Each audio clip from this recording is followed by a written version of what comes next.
ሀናና ተምቹ በቶኖላዊ በተለይ ሀና በጣም ተናዳና በአባቷ ድርጊት በጣም ተበሳጭታ ካጠገቧ ትታው ሄዳለች።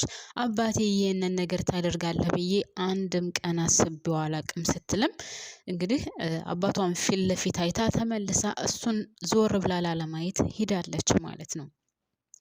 ግን ውድ ቤተሰቦቼ እኔ አንድ ነገር ማለት እፈልጋለሁ። ኖላዊ ያደረገው ነገር ልክ ነው ወይስ አይደለም? እስኪ እናንተን ሀሳብ አካፍሉኝ። እኔ በበኩሌ ልክ ነው ባይ ነኝ። ያደረገው ድርጊቱ ጥሩ ባይሆንም ነገር ግን ማድረግ ባለበት ሰዓትና መሆን ባለበት ሰዓት ያደረገው ነገር ነው። ለምን ካላችሁኝ እንግዲህ አቶ ኖላዊ ሚስቱ ታማበታለች፣ እርጉዝ ናት፣ የመድኃኒት መግዣ የለውም። እንደስከዛሬው ከሀና ጋር ቢሆን ኑሮ ሀና ከዛም ከዚህም ብላ የሆነ ነገር አድርጋ ያው ታውቃላችሁ አቶ ኖላዊን ያሳከመችው እሷ ናት። አሁን ግን ሀናንም የሆነ ነገር መጠየቅ አይችልም። ከአሲር ጋር ቢቀራረብም ያው ታውቃላችሁ ገንዘብ መጠየቅ በጣም ከባድ ነው። ስለዚህ እኔ አቶ ኖላዊ ማድረግ ባለበት ሰዓት ማድረግ ያለበትን አድርጓን ባይ ነኝ። ነገሩ ልክ ባይሆንም የተደረገው ነገር ወይም የፈጸመው ድርጊት ልክ ባይሆንም ግን ምንም አማራጭ የለውም።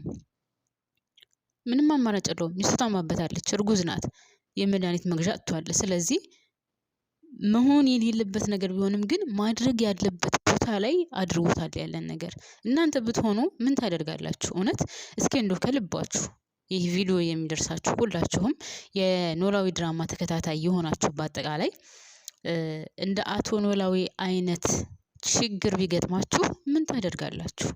መቼስ ትልልቅ የቦታ የደረሱት ሚሊዮነር የሆኑት በጣም ባለሀብት የሆኑት በትክክለኛ ሰርተው እዛ ቦታ ላይ ደርሰዋል ማለት አይቻልም። እና ለማንኛውም እስኪ ሀሳብ አስተያየታችሁን እንድታካፍሉኝ እፈልጋለሁ። ሰላም ሰላም የኔ ምርጦች እንዴት ናችሁልኝ? ሰላም ናችሁ? ይብያላችሁበት ሰላማችሁ ብዝዝት ይበልልኝ። ለዚህ ቻናል እንደተለመደው አዲስ ከሆናችሁ ሰብስክራይብ እያደረጋችሁ የደወል ምልክቷን በመጫን ቤተሰብ ሆኖ ነባር ቤተሰቦች ደግሞ ላይክ ማድረጋችሁን አትርሱ። እስከ ቪዲዮ ፍጻሜ ድረስ አብራችሁን ቆዩ እና አሁን ትንሽ ያዝ አድርጌ ማውራው ስለ አቶ ኖላዊ ይሆናል። የኔ ሀሳብን ነው የምለው። ያው መጀመሪያ ላይ እንደዛ መናገር አልነበረበትም። በሀና ተተክቶ ያም ሆነ ይቅርታ ጠይቋል። ሀኒቾ ማለቴ ፋኖስን። እዛ ላይ ግን ማን እንዳሳቀኝ ታውቃላችሁ? ቡትሌ ነው። ቡትሌ በነገራችን ላይ ፈታ የሚያደርግ ልጅ ነው እና ፋኖስ በምትፈልገው ሰዓት እና እሱም በምትፈልግበት ሰዓት ለሷ በሚያስፈልግበት ሰዓት የሚደርስላት በጣም ምርጥ ልጅ ነው። እኔ በበኩሌ በጣም ነው የተመቸኝ። ታውቃላችሁ መናገር ያለበትን ነገር የማይደብቅ ማውራት ያለበትን ነገር የሚያወራ በትክክለኛ ቦታ ላይ የሚገኝ በጣም ምርጥ ልጅ ነው። በጣም ከሚገባው በላይ እኔ ወድጄዋለሁ። ሆነ ለመናገር ማንኛውም ሰው እንደዚህ ብቻችሁን በምትሆኑበት ሰዓት፣ በከፋችሁ ሰዓት፣ ብቸኛ በሆናችሁበት ሰው ባስፈልጋችሁ ሰዓት አጠገባችሁ የሚሆን ሰው ነው። ሰው ማለት ገንዘብ ስላደረገ ስላላደረገ አይደለም። ገንዘብ ሀብታሙንም ድሃውንም ከፍ ዝቅ የሚያደርግ ነው። ወይዘሮ ሜላት ሚሊየነር ነበረች። አታ ዛሬ ይኸው ዝቅ ብላ እየሰራች ነው። እና እንግዲህ ያው አቶ ኖላዊ ፋኖስን ይቅርታ ጠይቋል። ማድረግ አልነበረብኝም፣ ተሳስቻለሁ። ሀና ሚስቴ አትሆንም ልጅ እንጂ አንቺ ሚስቴ ነሽ፣ የልጅ እናት ነሽ። ስለዚህ በጣም ይቅርታ ብሎ እንደውም በጣም አንገራግሮ ነበር ውትሌ። ያም ሆነ ያው እሷም ስለምትወደው ይቅርታ ጠይቃለች። ግን እኔ አሁን ያልገባኝ ነገር የእሷ በሽታ ምንድነው ነው? በሽታዋ ምን እንደሆነ አልተናገሩም። የታዘዘላት መድኃኒትም ምን እንደሆነ አልተናገሩም። ብቻ ግን አሁን ሀና የእሷን መድኃኒት ልገዛ ሄዳለች። አቶ ኖላዊም እንደዛ እንዳያችሁት ጉቦ ተቀብሎ መድኃኒቱን ሊገዛ አስቦ ነበር። ግን ሳስበው እኔ ውድ ቤተሰቦች ሀና የምገዛው አይመስለኝም መድኃኒቱን። ለምን ካላችሁኝ ወደ አባቷ ወደ አቶ ኖላዊ ስትሄድ አቶ ኖላዊ ያንን ነገር እያደረገ ስላየችው ወይም ጉቦ እየተቀበለ ስላየችው ተናዳ ተመልሳለች። እሱ መድኃኒቱን እሷ የምገዛው አይመስለኝም ማለት ነው። ምናልባትም አቶ ኖላዊ ገዝቶ ያመጣዋል ብዬ ነው የማስበው። ሌላ ውድ ቤተሰቦች እንግዲህ ሀና ስራ አግኝታለች። ያገኘችው ስራ ምን ይመስላችኋል? በጣም የሚያሳዝነው ነገር አሁንም እርግጠኛ ሆኜ የምነግራችሁ ሀና ያገኘችው ስራ ሰው ቤት ነው። ከሰው ቤት የዘለለ አይደለም። የሚያሳዝነው ነገር እሱ ነው። የተማረች ናት። ግን ቢሆንም ቢያንስ እንደ ሰላም እንኳን ካፌ የሆነ ከሰው ቤት ትንሽ ሻል ያለ ቢሆን ይሻል ነበር። እግዚአብሔርን ግን አሁንም ቢሆን ሰው ቤት ስራ ነው የገባችው። በጣም የሚያሳዝነው ነገር እንግዲህ ወይዘሮ ሜላትም ደርሳበታለች። ሀና ሰው ቤት እንደምትሰራና ቤት እያጸዳች እንደሆነ ደርሳበታለች። መጀመሪያ ያለችው ቢሮ ነው የጓደኛ የት ናት ያገኘ የአንቺ ጓደኛ ናት ያገኘችልኝ ምናምን እያለች ነበር። እኔ ሲጀመር ተጠራጥሬ ነበር ካያችሁ በትናንትናው ቪዲዮ ላይ ወይዘሮ ሜላት ጓደኛ የላትም። ምን አይነት ጓደኛ ብትሆን ነው እሷን ስራ የምትቀጥራት? እንደውም ፈርቼ ነበር ምናልባት እሷ ተቀጥራ ስትሰራበት ከነበረው ብሎ ምናልባት ቀጥሯት እንዳይሆን ምናምን ብዬ ነበር። ነገር ግን እሷ አይደለም። አሁንም ሀና የተቀጠረችው ሰው ቤት ነው። በጣም ያሳዝናል ማለት ነው። ሌላው ውድ ቤተሰቦቼ እንግዲህ የደንበላል ወንድም ወደ ሀገሩ ተመልሷል። እኔ ግን ባይመለስ መልካም ነበረ። ትንሽ ለድራማው ደመቅ ያደርገው ነበር። እሱንም ቢሆን ለድራማው ድምቀት ማድረግ ይችሉ ነበር። በነገራችን ላይ ድራማው እውነት ለመናገር አሁን ምንም ታሪክ የሌለው እየሆነ ነው። 50 ደቂቃ ሙሉ ቁጭ ብላችሁ አይታችሁ አንድ ፍሬ ነገር የምታዩበት አልሆነም እና ዝም ብሎ ያለምንም ታሪክ ያለምንም ምክንያት ማራዘሙ ተገቢ ነው ብዬ አላስብም። እውነት ለመናገር በቃ የምትሰሩ ከሆነ አጠር አድርጋችሁ ፍሬ ያለው ነገር አድርጋችሁ ብታቀርቡልን መልካም ነው ብዬ አስባለሁ። ግን 50 ደቂቃ ሙሉ ቁጭ ብለን አይተን ያለምንም አንድ ነገር ወይም ያለምንም ጥሩ ነገር ሲያልቅ ይደብራል። እውነት ለመናገር አሁን በሀናና በአሴር ዙሪያ የሆነ ሀሳብ አለኝ ቤተሰብ።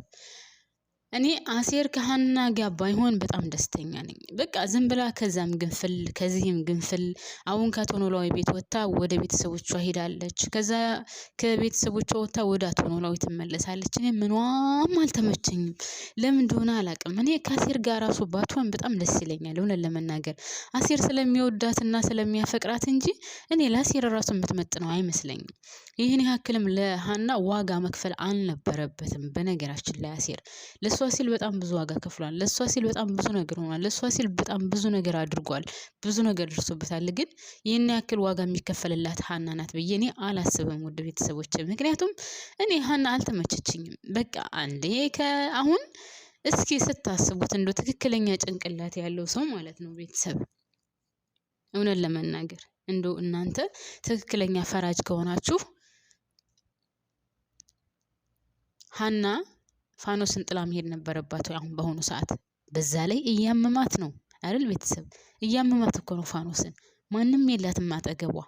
እንዴት ትታት ትሄዳለች? እውነት ጭንቅላት ያለው ሰው እርጉዝ ሁና እያመማት ማንም ካጠገቧ የለ፣ እህት የላት፣ ወንድም የላት፣ ቤተሰብ የላት።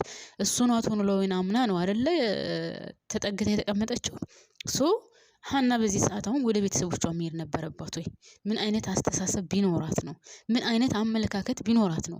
መጀመሪያ እናቷ እንደዛ በጨነቃት ሰዓት እኔ ግን ግርም ይለኛል እግዚአብሔርን ውድ ቤተሰቦቼ የሀና አስተሳሰብ እኔ ምን አይነት ጭንቅላት እንዳላት አላውቅም። ወይም ሰውየው ይሄ ደራሲ ወይም ዳይሬክተሩ ምን አይነት እንድትሆንለት ፈልጎ እንደሆነ አላውቅም። በጣም ነው የሚያስጠላው።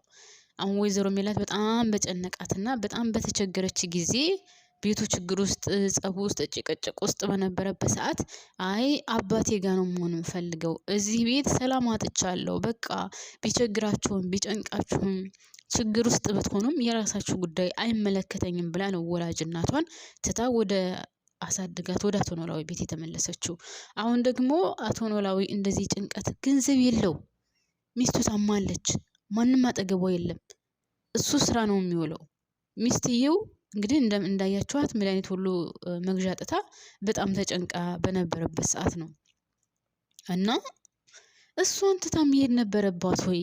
ስራውስ ቢቀር እሰራለሁ ቤተሰቦችን አግዛለሁ የምትለው ነገርስ ቢቀር እስከ ዛሬ የት ነበረች?